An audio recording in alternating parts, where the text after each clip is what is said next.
Hello everyone, and welcome to Season 1, Episode 9, Masterclass Interview with Josiah Degraaf.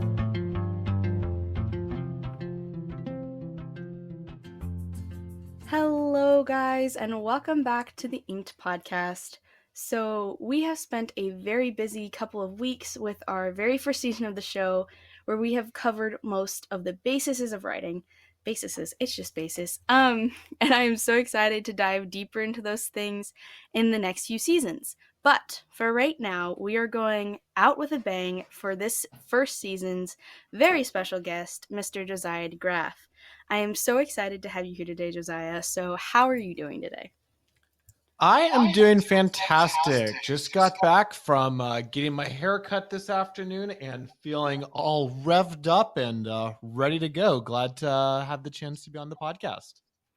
I am so excited to be here. I'm so excited you're here. You have no idea. I'm so excited.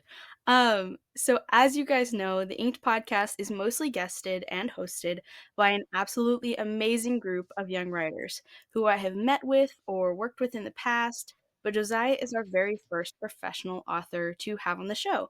So his episode is going to look a little different because my fellow young writers and I have been compiling a list of questions that we have for Josiah. But before we get into that, I want to give you guys just a bit of background on who Josiah is. Josiah Degraaf is a lover of writing epic fantasy stories about characters who face the same dilemmas we do when we try to do the right thing. He's also a sucker for good illustrations in books. He grew up enthralled by the bellowing fierceness of Beowulf, the heartfelt longings of the mythological Greek heroines, and the tragic nobility of the Arthurian knights striving to live out Christian virtues. Their exploits didn't come easy, and they and their readers had the chance to learn from their successes and failures. Josiah writes because he wants to see more of these kinds of stories out in the world. Currently, you can find information about his books, Visions of Grandeur, and A Study of Shattered Spells on his website, josiahdegraaf.com, as well as links where you can subscribe to his newsletter or find him on all of his social media platforms. And as well as all of his great accomplishments in the world of writing, he is an instructor on the Young Writers Workshop, which is where I first met him. So again, Josiah, I'm just so excited to have you here today. And if the bio felt oddly familiar to you, it is because I did get it from your website for the sake of consistency. Hey, sounded like a perfect introduction. Anytime that Beowulf is mentioned when I'm introduced is a good day for me. That's so true, though. I agree with that. But without further ado, let's jump into today's questions for today. Are you set, Josiah? You feel good about them? I am all ready to go. Okay, then we will jump in with our very first question. So it has been a recent thing for you, Josiah, to start writing dark academia. And we had a friend from the Young Writers Workshop ask what made you want to write in dark academia. Yeah, so it's kind of funny. When I sat down to write A Study of Shattered Spells, I wasn't writing it intentionally as a work of dark academia. And it was probably only after the third or the fourth draft of the book that I actually discovered the dark academia genre and realized how many similarities my book had to that genre. Now, I had all previously read several books that would be classified as dark academia before. And I didn't know that exact term. I did know that those books were some of the books that I felt like my book was somewhat similar to. But it was the sort of scenario where, I wrote a book that I was really, invested in and interested in. And as I was beginning to think about, how do I market this? How do I reach readers? And doing the final revisions of the story, that's when I realized, hey, a lot of these books that I look to as being similar titles, or we call those comp titles sometimes in the publishing industry. They actually all fall into this newer subgenre that happens to be having a popularity moment right now, and actually is a pretty good description for my story. So it was one of those genres I kind of felt like I stumbled into. in the process of writing. But some of the reasons why I decided I did want to lean into that angle when describing and marketing the book is that, for myself as a storyteller, I tend to be drawn to writing stories about, people who are facing uh, various challenges. And the challenges that I personally tend to be most drawn to tend to be some of the harder challenges that people can face. You might say some of the darker challenges that can be faced. And, my goal is to look at the brokenness of the world through my stories, but to do it in a way that ultimately leaves readers feeling more confident about their own ability to be able to face the brokenness in their own lives. Because all of us have different hard things that either we have faced in our lives and we're going to face. And one of the things that's been on my heart for a while is equipping readers so that, as they're reading an entertaining story, they're also getting a better sense for, as I'm looking at these different characters live out their lives, how can I better face the obstacles that, are faced in my own life? So in a study of shattered spells, there are some different hard experiences that the protagonist and her students have to go through at the school. And so because of that, I felt like, the dark academia label was a good fit to, give readers a heads up of, this is a kind of story that you're going to be reading if you pick this up. This is a story that's going to grapple with some hard and some sensitive topics, but hopefully it is a book that by the time that readers, finish it, leaves them feeling more empowered and equipped to face the hard things that are present in their own lives. So that makes a lot of sense. I understand that. I will say I have definitely, as you said, you accidentally kind of stumbled into this. I will say I've definitely stumbled into different story genres before. That's what I did with historical fiction. I started writing it, and then I was like, um, this is historical fiction now.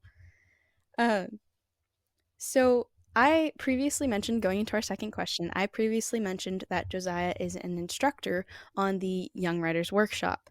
And one of our friends did ask, how did you end up joining White Ups? Yeah. So the Young Writers Workshop got started back in 2017. And at the time, I was the editor in chief for another writing website called Kingdom Pen, as YDubs was getting started.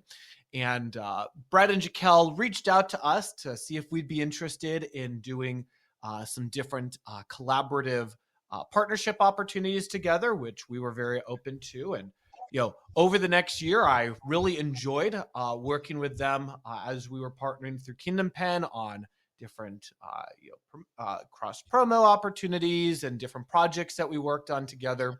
And I worked with them kind of outside the organization for about probably about a year or so. About 2018 or so, then some things changed with Kingdom Pen, and the site ended up going on hiatus. And so since I was no longer doing stuff over there, I had some great conversations with Brett and Jaquel, and they decided to bring me onto the team at that point because of how much they had enjoyed working with me through Kingdom Pen over the previous year. And that's what brought me here. That's really cool. That's a good thing to know. So they just kind of adopted you. They were like, we're going to adopt you now.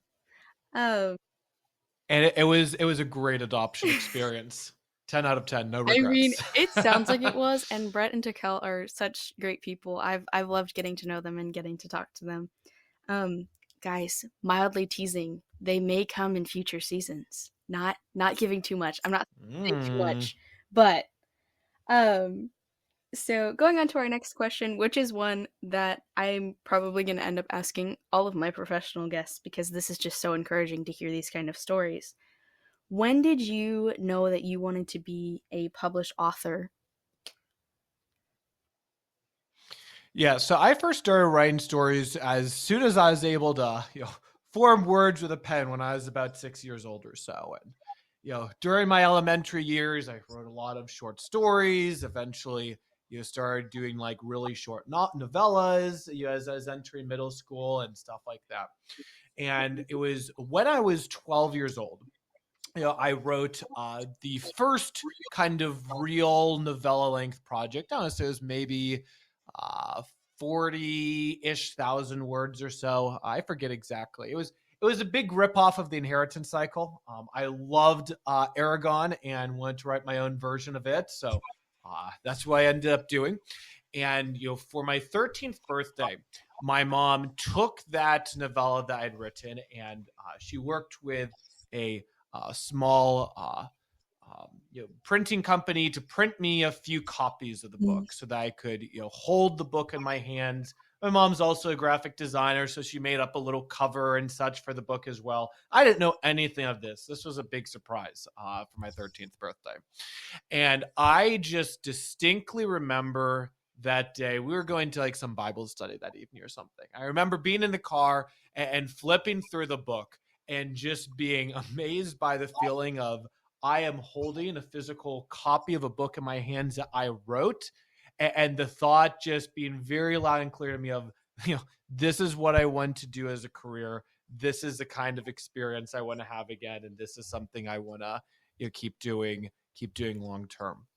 And so, I kept writing after that, started writing longer projects, and gradually became more and more serious. So in many ways, it was very much a gradual realization, but I do have very distinct memories of that particular moment, and would cite that as probably the easiest to point to turning point in my journey of just enjoying writing as a fun hobby to this is something I eventually want to have a career with. Hmm. I will be completely honest with you. That is really cool that you got like the physical copy at 13. I will say I've been writing since I was about 11 years old, and I've loved writing forever, and I got to this point where I was like I can never stop writing because if I stop writing something, like I felt really empty. But I got this year I officially finished my very first full-length novel. It's about 60,000 words, which is on the shorter end of a Mm, novel, but I finished it and I formatted it to be like published. I haven't done anything with it yet because I still need to edit it, but I finished it and got it formatted, and then I looked at it and I was like, this is this is a full book. And I was like, I wrote this. Like I yeah. finished this entire thing. And I am looking into publishing it eventually, but just not right now. So that was kind of funny because it hit me like just now. I'm 16 years old now, and it like just hit me that I was like, I want to do this with my life. Um, Yeah. Well, that's awesome. Really, really glad to hear that. And yeah, it's one of the things that I do encourage any young writer to do. Of like, you don't need to be trying to like actually publish a book or get in bookstores. Just working with a small company or something like Lulu or Amazon just to print a few physical copies for yourself. I think is just a great way to celebrate any finished project. And just be able to see what it's like to be able to take something you wrote and be able to hold it in it's a your great hands like that. feeling. It's really cool. So we have talked about your project that you have just finished, A Study of Shattered Spells. It just came out, which I am really excited to read it. I have not read it yet, but I am planning on it. And we, as the young writers, this was a question I got several times because people kept like private messaging me questions for you after I made like the poll to get questions. And I get this several times. People are very curious about what you're doing next. So now that you have finished A Study of Shattered Spells, what are some of your upcoming projects? Yeah, that is a great question. So, A Study of Shattered Spells, the text of the book is currently finished. The production of the book is actually still in progress. So I just did the Kickstarter to raise funds for the illustrations and production costs of the novel last month at the time of this recording. The book's going to be hitting retail stores in the fall, and right now there's a lot of work I'm doing as I'm coordinating with the illustrators for finishing up the illustration, sending that on to the typesetter. So I just got the first draft of the map for the story just an hour or so ago. Very excited for it. The map maker did such a good job. But there's a fair bit of time over the next couple months at simply working on some of the more production and publishing aspects of the book. Since while the text is done, there's still more that needs to happen before it comes out on retail stores this fall. In terms of what I'm doing after it comes out on retail stores, while A Study of Shattered Spells is my first novel, the first work of fiction that I put out into the world is a short story collection of medieval superheroes called Visions of Grandeur and Other Stories. Currently, it only exists as a digital ebook that folks can get from downloading it for free off my website. But one of my goals for next year is there is a novella that I wrote focusing on one of the repeat characters in that short story collection, and I would like to both publish that novella and also put a print edition of the short story collection out there. So currently, making a few plans on that. I don't have a timeline yet for when in 2026 that'll be coming out, but doing a print version of that short story collection along with publishing a follow-up novella are the next projects I'm looking forward to working to, and probably over the summer I'll start work on that in more Got you. That's earnest. really cool. I will be looking forward to that. And probably keeping up with it quite a bit because I am part of your email list. And to our listeners, if you guys want to hear more about Josiah's future projects, go become part of his email list. He keeps us very well informed, which is very great for me. And moving into our next question, we have several very fun questions that were sent in that I personally love these. I'm not going to give you like the silliest one in here yet because I want to save one for a while. But there is a little more of a creative question, which is if you could go anywhere to write for a week, where would it be and why? Ooh. So I feel like the challenge is that, like, if I'm thinking if I can go anywhere to write, I'm like most tempted to say something like Switzerland because I'd love to see the Swiss mountains someday, and the prospect of writing, with the mountains in the background is just very appealing to me. That being said, I'm also well aware that if I actually went to Switzerland for a week, I probably wouldn't actually be writing. I would be much tempted to be scaling the mountains or exploring the country and doing other stuff like that. So, in terms of where would I go to that would actually probably be a good feasible spot to write in. I was just down in New Mexico a week or two ago, and was really blown away by how beautiful New Mexico is.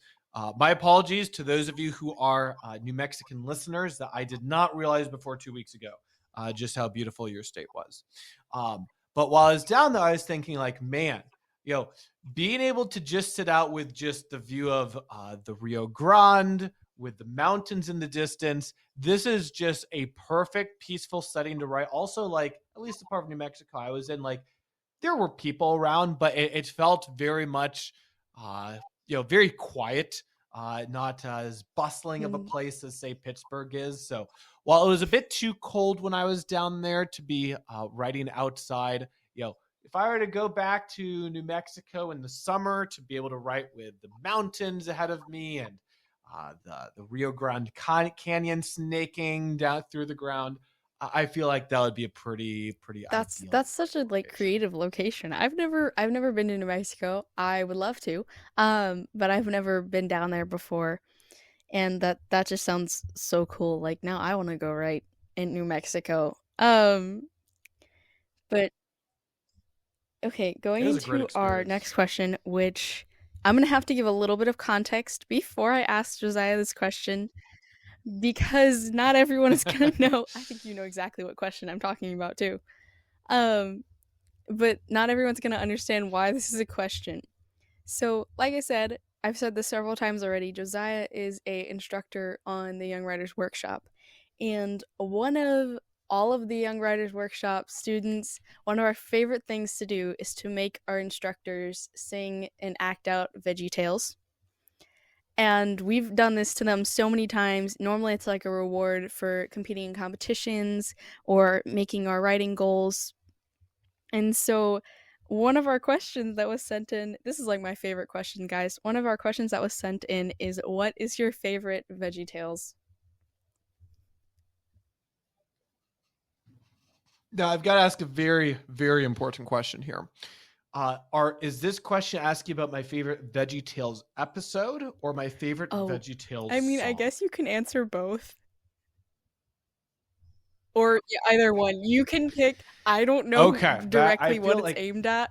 Um, so you can pick either or you can do both, however you want to do it. I'll do both. I feel like this is an excellent question to have an in-depth response to. So, for my favorite VeggieTales episode, I'm going to have to choose the Esther episode that they put together. I will say that as a kid, the prospect of having executioners in dark robes who take you to, what was it, like the Tickle Island, where they Yeah. just like tickle you for eternity, was just terrifying. It was just such an amazing stroke of genius. And the songs, the themes, everything else about the episode was just so well done. So, uh, I have to go with the I forget the full name of the episode, but the one that's I think basically it's the literally adaptation called of Brave Esther Queen Esther. has to I be. think that's what it's called. If we're wrong, call us It out somewhere, probably is. guys. It was. Somebody's got to know this. Yeah, I'll take the call outs for not remembering the name of my favorite episode. It's a little bit embarrassing. So that's gonna be my favorite episode. Favorite song, hands down, it is the Oh my cheeseburger song gosh. by Mr. Lunt. Mr. Lunt is amazing. It is the most glorious love song that I have ever heard, and I I will absolutely love proudly that. die So on that I am a hill. first grade Sunday school teacher, and it's so much fun to get to like show my first graders VeggieTales movies and stuff. And I remember one of my first graders got that song stuck in his head and came to church on Sunday singing that song and then got everyone else to sing it. It was the most beautiful and hilarious thing I have ever seen. It was That sounds like amazing. Like a bunch of perfection. 7 and 8 year olds singing that. It was great. Um but trying to rein in my ADHD here a little bit. I'm looking at my list of questions. But for our next question, we were asked how many, which you kind of sort of answered this, but it's okay. You probably have a more in depth answer. How many books did you start and or finish before you were ready to publish or before you like felt ready to publish?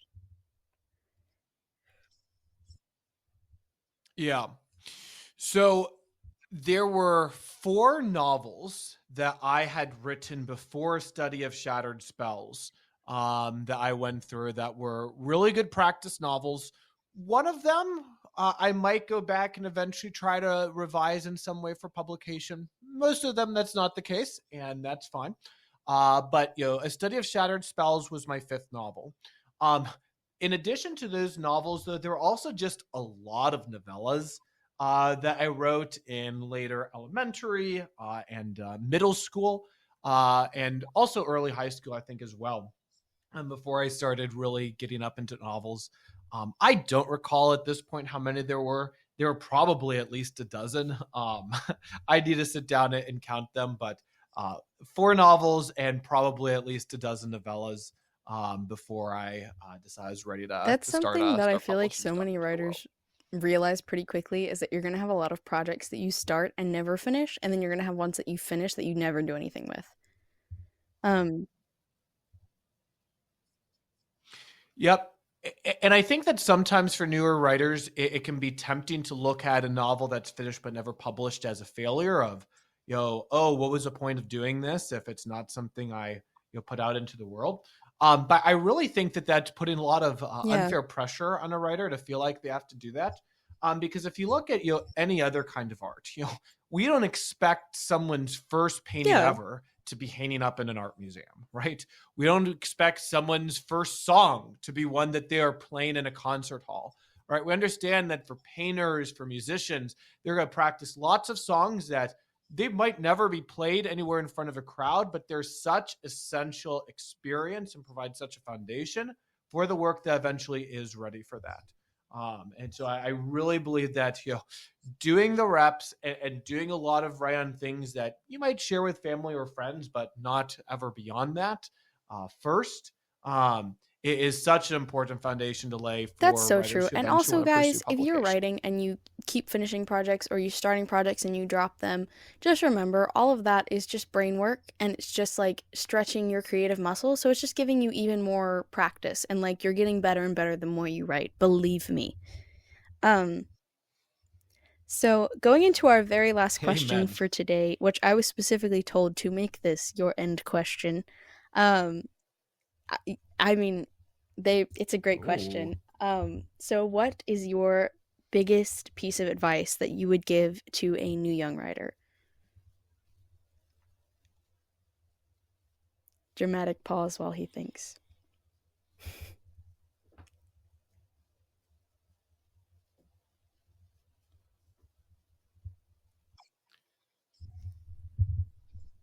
I think that as you are getting started writing, one of the challenges of writing is that writers often put a lot of themselves into their stories, which is good. That's what good writing looks like. But because of how personal your writing can feel, that can sometimes make it hard both to be fair and honest about the quality of your work to yourself, and also Mm, hard to get feedback from other people, because it's easy when you see issues or weaknesses in your story, or when other people are pointing out, to feel like it's a mm, uh, something personally about yourself that's wrong, as opposed to something personal about your story. And I don't think that writers are always doing this consciously. Sometimes it's a bit subconsciously. But I think that's a very real challenge that a lot of writers face, is learning, how do I create distance between what I produce and who I am as a person. And so for that particular challenge, I think there's two encouragements that I would like to, be able to give writers. The first is to remember that, you are more than your writing. Your writing, critique and issues with your writing is not a reflection of who you are as a person, or even who you are as a writer. And while it can take work and consistency to remind yourself of that and internalize that, I do think that's really important. And then the other encouragement I'd have is to just be mm, gracious with yourself and with your writing. I think that a lot of writers can fall into a trap of thinking that what they've written is just trash and terrible and awful, when that's really not the case, right?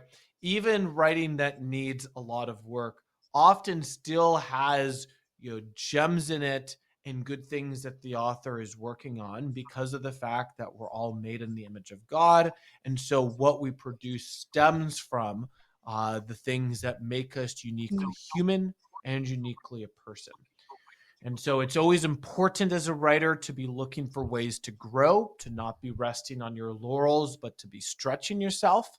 But I'd say at the same time, my encouragement for writers is to, look at what aspect of what you just wrote can you be really proud of.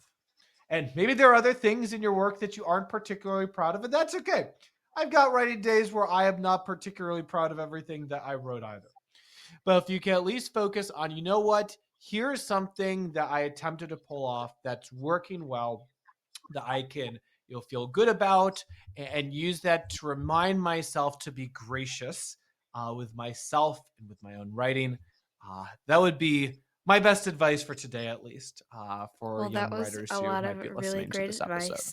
Um, so that is all the time we have for today. But Josiah, thank you so much for being here. I really enjoyed having you.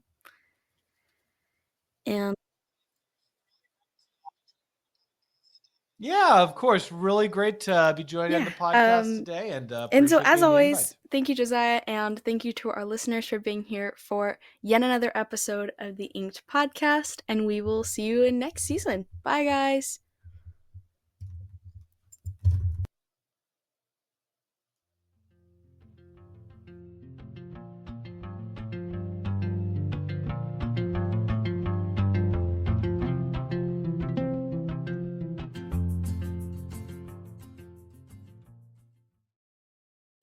Footnote.